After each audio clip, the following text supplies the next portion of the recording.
नमस्कार। कई सारे कमेंट्स में हमने पढ़ा कि स्टूडेंट्स ये जानना चाहते हैं कि आईपीएस ऑफिसर कैसे बने और इससे जुड़ी सारी डिटेल्स। तो आज की वीडियो में आपको मिलने वाली है सारी महत्वपूर्ण जानकारियां जो आईपीएस ऑफिसर बनने के आपके सपने में आपकी मदद करेंगी। आईपीएस का पद भारतीय पुलिस में एक उच्च पद होता है जिसके लिए लाखों युवा दिन रात कड़ी मेहनत करते हैं। एक अच्छी सैलरी के साथ साथ आपको बहुत सारी जिम्मेदारियां भी उठानी होती हैं और देश की सेवा करने का ये सुनहरा अवसर होता है।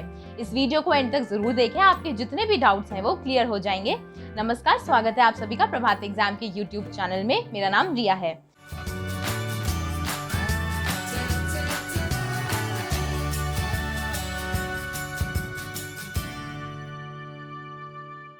आईपीएस की फुल फॉर्म होती है इंडियन पुलिस सर्विस।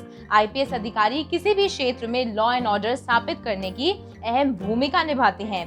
ये भारतीय पुलिस सेवा का अति महत्वपूर्ण अंग होते हैं। इसलिए सिर्फ एग्जाम ही नहीं बल्कि फिजिकल टेस्ट पास करना होता है, ट्रेनिंग लेनी होती है। इसलिए इस एग्जाम के लिए समय रहते तैयारी करना बहुत जरूरी है। सबसे पहले बात कर लेते हैं एलिजिबिलिटी की। तो आईपीएस ऑफिसर बनने के लिए आपका भारत का नागरिक होना अनिवार्य है। साथ ही किसी मान्यता प्राप्त विश्वविद्यालय से स्नातक डिग्री यानी ग्रेजुएशन आपके पास होनी चाहिए।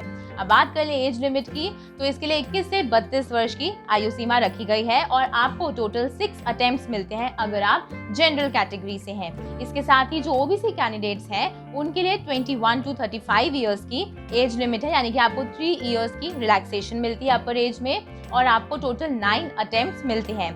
इसके साथ ही SC/ST कैंडिडेट्स को 5 इयर्स की अपर एज में रिलैक्सेशन मिलती है और उनके लिए अटेम्प्ट्स देने की कोई सीमा नहीं होती। अब हम बात करेंगे कि आईपीएस बनने के लिए क्या है फिजिकल रिक्वायरमेंट्स। तो सबसे पहली है हाइट।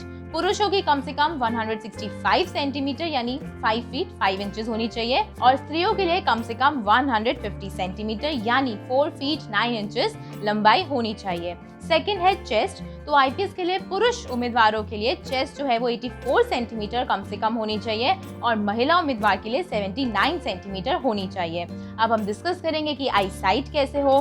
तो स्वस्थ आंखों की जो दृष्टि है वो 6/6 या 6/9 होनी चाहिए और वीक विजन के लिए 6/12 होनी चाहिए। भर्ती की प्रक्रिया, इसके लिए आपको क्लियर करना होगा यूपीएससी सिविल सर्विसेज एग्जामिनेशन। आइए जानते हैं इसका एग्जाम पैटर्न। आप हिंदी या अंग्रेजी में से कोई भी एक एग्जाम मोड चुन सकते हैं। परीक्षा के होते हैं 3 चरण यानी प्रीलिम्स, मेंस और इंटरव्यू। प्रीलिम्स एग्जाम जो है इसमें 2 पेपर होते हैं और ये एमसीक्यू बेस्ड होते हैं। पहला पेपर है जनरल स्टडीज 200 मार्क्स का और दूसरा पेपर है सीसैट यानी सिविल सर्विसेज एप्टीट्यूड टेस्ट, ये 200 मार्क्स का होता है। इसमें नेगेटिव मार्किंग भी होती है और जनरल स्टडीज के पेपर में प्राप्त अंक के आधार पर मेंस एग्जाम के लिए आपका सिलेक्शन होता है तथा जो दूसरा पेपर है सीसैट का उसमें आपको सिर्फ 33% अंक ही लाने होते हैं, यानी ये क्वालिफाइंग टाइप का है। नेक्स्ट है आपका मेंस एग्जाम। इसमें कुल 9 पेपर देने होते हैं। Paper A compulsory Indian language का होता है, पेपर बी होता है इंग्लिश का। ये पेपर 3 घंटे के होते हैं और 300 मार्क्स के होते हैं। अब हम बात करेंगे अगले पेपर की, तो वो है पेपर 1 जो कि आपका एसे राइटिंग का होता है। अब नेक्स्ट 4 पेपर्स होते हैं फ्रेंड्स जनरल स्टडीज के, यानी जनरल स्टडीज 1, 2, 3, 4। अगले 2 पेपर जो होते हैं इसके बाद वो आपके ऑप्शनल सब्जेक्ट के होते हैं। ये प्रत्येक पेपर 3 घंटे और 250 मार्क्स का होता है। इस प्रकार मेंस की कुल परीक्षा 1750 अंकों की होती है। इसे क्लियर करने के बाद आप इंटरव्यू के लिए योग्य हो जाते हैं। जो इंटरव्यू है फ्रेंड्स वो 275 मार्क्स का होता है और इसमें आपका आत्मविश्वास, खुद को प्रस्तुत करने की क्षमता, आपके विचार, व्यक्तित्व और नॉलेज आदि को परखा जाता है। इसके बाद आप जाते हैं आईपीएस की ट्रेनिंग के लिए। इन तीनों लेवल्स को क्लियर करने के बाद ही आपको आईपीएस की ट्रेनिंग के लिए योग्य माना जाता है। ये ट्रेनिंग सबसे लंबी मानी जाती है और लगभग 2 साल की होती है और ये 4 पार्ट्स में डिवाइडेड है। इस प्रकार से सबसे पहला है फाउंडेशन कोर्स जो कि 3 महीने का रहता है Lal Bahadur Shastri National Academy of Administration Mussoorie में। इसके बाद है फेज 1 की ट्रेनिंग, वो एक बेसिक कोर्स है जो कि 11 महीने का रहता है और ये होता है सरदार वल्लभ भाई Patel national police academy Hyderabad में। नेक्स्ट है आपकी डिस्ट्रिक्ट प्रैक्टिकल ट्रेनिंग, ये 6 महीने की होती है आपके रिस्पेक्टिव कैडर में। फेज 2 ट्रेनिंग देखिए ये 1 मंथ की रहती है सरदार वल्लभ भाई पटेल नेशनल पुलिस अकेडमी में जो कि हैदराबाद में स्थित है। ट्रेनिंग पूरी हो जाने के बाद आप आईपीएस ऑफिसर की शपथ लेते हैं। इसके बाद नेक्स्ट है सैलरी। आईपीएस का वेतन 56,100 रुपीज प्रति माह से लेकर 2,25,000 रुपए प्रति माह तक हो सकता है। तो आपकी सैलरी टेन्योर और सीनियरिटी के अकॉर्डिंग बढ़ती रहती है और आपको मिलते हैं काफी सारे गवर्नमेंट के पर्क्स और प्रोविजंस।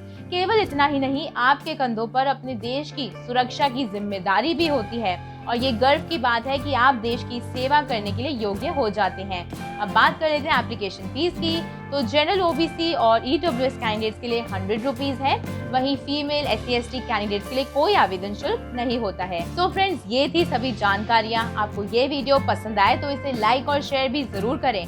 मिलते हैं जल्दी एक और अच्छी वीडियो के साथ। तब तक के लिए अपना ख्याल रखिए, स्वस्थ रहिए, हमसे यूं ही मिलते रहिए। धन्यवाद।